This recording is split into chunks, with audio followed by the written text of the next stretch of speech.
Hello everyone. तो मैं video लेके आ चुकी हूँ। मुझे बहुत ज़्यादा रिक्वेस्ट आ रहा था, सबका कमेंट भी आ रहा था, पर मैं वीडियो नहीं दे पा रही थी क्योंकि आप लोग सभी जान रहे दीपावली छठ पूजा तो थोड़ा बिजी हो गए थे, तो थोड़ा लेट के लिए सॉरी। और मैं आज टॉपिक लाई हूँ नए मेहमान एकांकी का। तो चलिए बिल्कुल शॉर्ट में जानते हैं इस एकांकी में क्या है, क्या स्टोरी है। तो चलिए शुरू करते हैं। नए मेहमान उदय शंकर भट्ट का यथार्थवादी एकांकी है। क्या है कि जो नए मेहमान एकांकी है वो किनके लिखी हुई है, तो उदय शंकर भट्ट आ जाएगा कि नए मेहमान एकांकी के लेखक कौन है, तो उदय शंकर भट्ट जी है। फिर है जिसमें बड़े नगरों महानगरों में रहने वाले मध्यम वर्ग की आवास समस्या और कष्टपूर्ण जीवन का सजीव चित्रण किया गया है। एकांकी का सारांश निम्नवत है।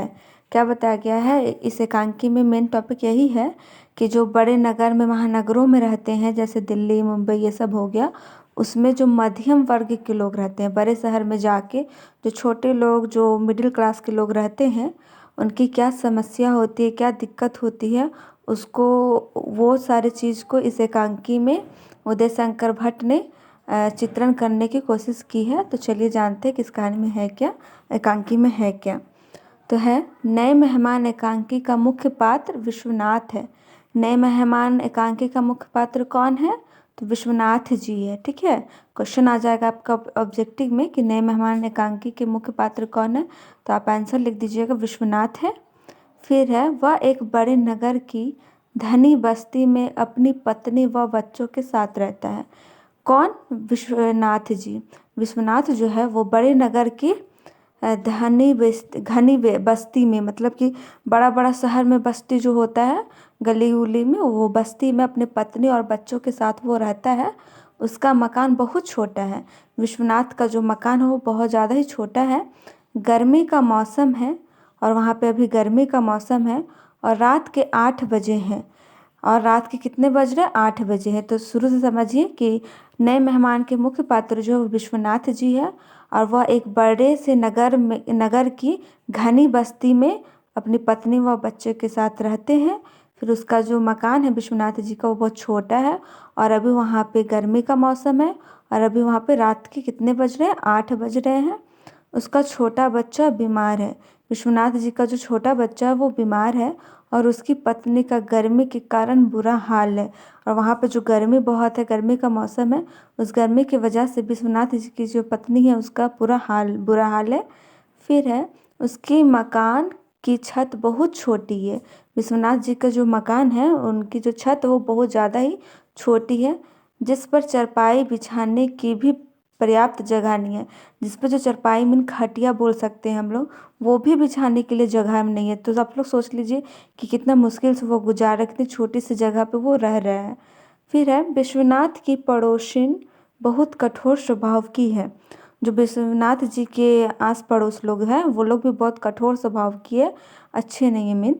उसके बाद वह अपने खाली छत का भी उन्हें प्रयोग नहीं करने देती। उन लोग का छत खाली भी है, बड़ा भी है, फिर भी वो प्रयोग नहीं करने देती है विश्वनाथ जी को। इस वजह से विश्वनाथ बहुत दुखी तथा परेशान है। इस यही सब कारण के वजह से, जिसका घर छोटा है, गर्मी से बीवी का हाल ख़राब है, बच्चा का तबीयत ख़राब है, छत पे भी जगह नहीं है, आस पड़ोस का भी लोग कोई मदद करने वाला नहीं है, तो कितने सारी विश्वनाथ जी के दिमाग में टेंशन सा है। तो ये सब सारी चीज़ों से वो बहुत दुखी और परेशान भी है। फिर है जैसे ही विश्वनाथ व उसका परिवार सोने की तैयारी करते हैं, रात के 8 ही बज रहे थे तो सोने का टाइम तो हो ही रहा था लगभग। तो फिर जैसे ही विश्वनाथ व उसका परिवार सोने की तैयारी करते हैं, वैसे ही बाहर से कोई दरवाज़ा खटखटाता है। जैसे ही विश्वनाथ जी और उसके पूरे परिवार सोने का तैयारी कर ही रहे होते हैं कि वैसे ही क्या होता है, बाहर से दरवाज़ा खटखटाने का आवाज़ आता है। फिर है विश्वनाथ दरवाज़ा खोलता है। दरवाज़ा कौन जाके खोलता है, तो विश्वनाथ जी ही खुद खोलते हैं। तो दो अपरिचित व्यक्ति बाबूलाल और नन्हेलाल घर में प्रवेश करते हैं। देखिए यहाँ पे मेन पॉइंट है, ऑब्जेक्टिव में पूछ सकता है कि जो विश्वनाथ जी के घर में कौन दो नए मेहमान आए थे, तो उसका नाम है पहला बाबूलाल और दूसरा नन्हेमल। ठीक है, तो क्या बोल रहा है कि दो अपरिचित व्यक्ति बाबूलाल और नन्हेमल घर में प्रवेश करते हैं और घर में जम जाते हैं।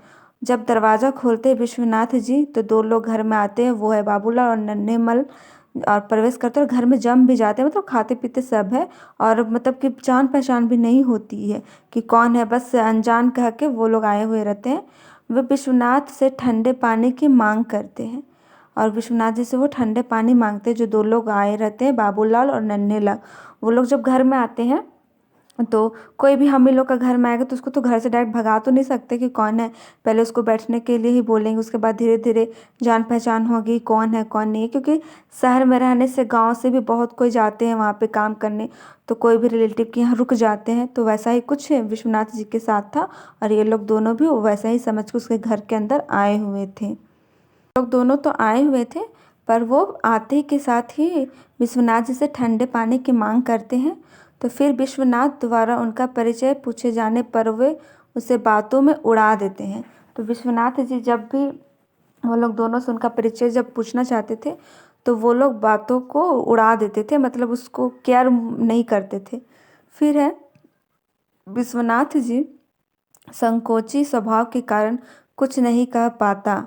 वो थोड़ा मन में थोड़ा उसका होता होगा ऊपर नीचे, कैसे पूछे क्या बोले, खुल के वो बोल नहीं पा रहा था, पूछ नहीं पा रहा था उन लोगों से। फिर है विश्वनाथ की पत्नी रेवती खाना बनाने के लिए तैयार नहीं होती है और अपने पति से जिद करती है कि इनसे इनका पता परिचय पूछो। क्या होता है, वो लोग दोनों आता है पहले तो ठंडे पानी का डिमांड करता है। वो लोग तो खुद छोटे हैं, गर्मी से उसकी बीवी का हाल बेहाल है, बच्चे का तबीयत खराब है, कोई चीज़ का उन लोगों के पास खुद व्यवस्था नहीं, जैसे तैसे वो लोग तो गुजारा कर रहे हैं। वो ठंडा पानी कहाँ से ला के देंगे। फिर भी विश्वनाथ जी उसे ठंडा पानी बाहर से ला के देते हैं और वो लोग फिर खाने का भी बात रखता है। तो जो विश्वनाथ जी है वो अपनी पत्नी रेवती, जो विश्वनाथ जी का पत्नी उनका नाम क्या है, रेवती है, तो रेवती को खाना के लिए बोलते हैं तो वो नहीं बनाना चाहती क्योंकि खुद उसका गर्मी से हाल बेहाल होता है, और बोलती है कि इन लोग से पहले इनका परिचय पूछो कि कौन है।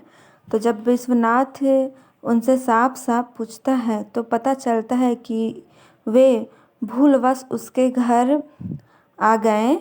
वास्तव में उन्हें विश्वनाथ के पड़ोस में रहने वाले, मतलब क्या होता है जब जब उनसे क्लियर साफ साफ पूछा जाता है कि वो लोग कौन है, कहाँ आए हैं, कहाँ से आए हैं, किसके यहाँ आए हैं, तो पता चलता है कि वो गलती से इनके घर में आ गए, उन्हें बल्कि बगल के घर में जाना था जिसका नाम था, मतलब रहने वाले कविराज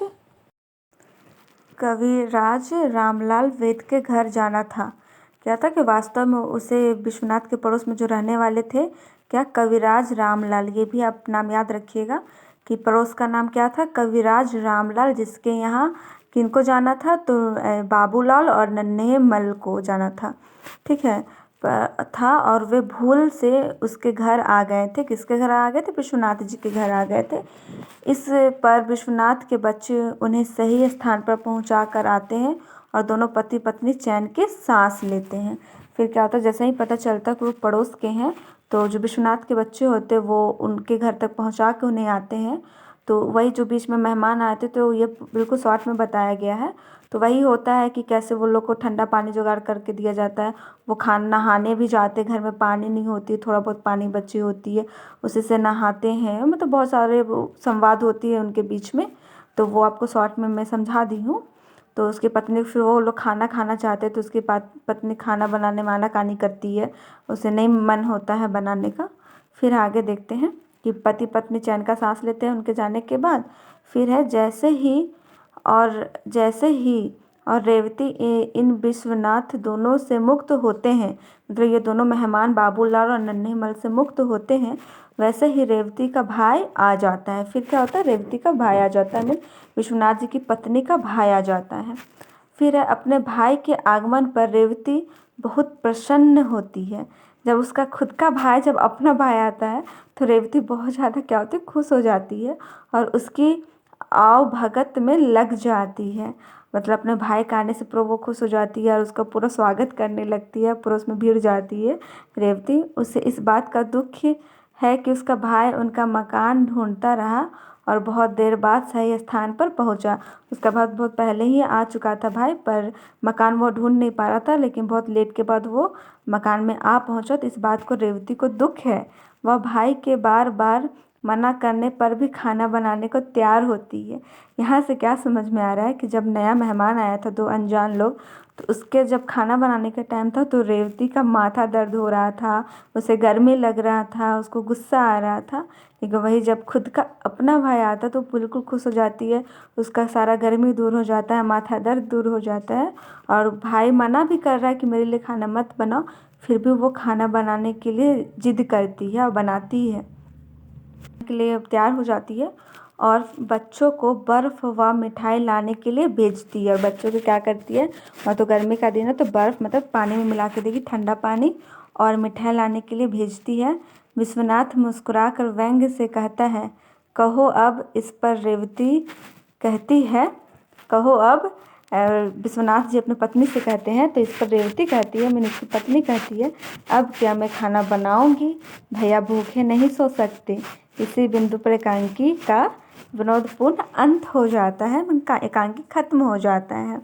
तो वही जब ऐसे रेवती पे चेंजेस देख के जब विश्वनाथ जी देखते हैं तो उससे वो पूछते हैं कि अब कहो क्या कहना है।